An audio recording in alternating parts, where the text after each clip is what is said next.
আসসালামু আলাইকুম ভিউয়ার, সবাই কেমন আছেন? আশা করি সবাই ভালো আছেন। আজকে আমি ড্রাগন মিল্ক শেক রেসিপি নিয়ে আবারও হাজির হলাম। চলে যাব মূল রেসিপিতে।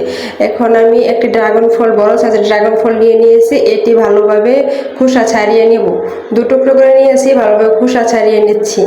খোসা ছাড়িয়ে নেওয়া হয়ে গেছে। এখন এগুলো আমি ছোট ছোট টুকরো করে কেটে নিব।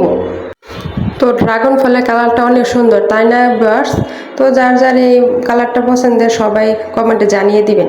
তো দেখেন আমি সবগুলো কেটে নিয়েছি, কুচি করে কেটে নিয়েছি। এখন ব্লেন্ডিং জার নিয়েছি, জারে সবগুলো ঢেলে দিব।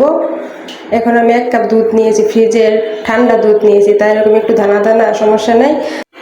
তো আমি এখানে 2 চামচ সুগার নিয়ে নিলাম। এবার আমি ব্লেন্ডার করে নেব। এই তো ব্লেন্ডার করে নিয়েছি। এখন দেখেন জুসটা কত ঘন হয়েছে। এবার আমি একটা গ্লাস নিয়ে নিয়েছি, গ্লাসে 2 টুকরো বরফ দিয়ে দিয়েছি। এখন জুসটি ঢেলে নিচ্ছি।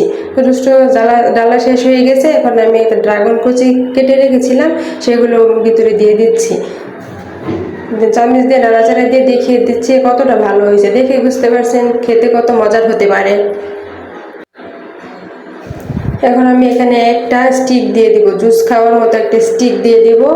আর এখানে আমি ড্রাগন ফলের যে খোসাটা ছিল ওটা সাইজ করে একটু কেটে নিয়েছি, এটা আমি এখানে গ্লাসে লাগিয়ে দিব।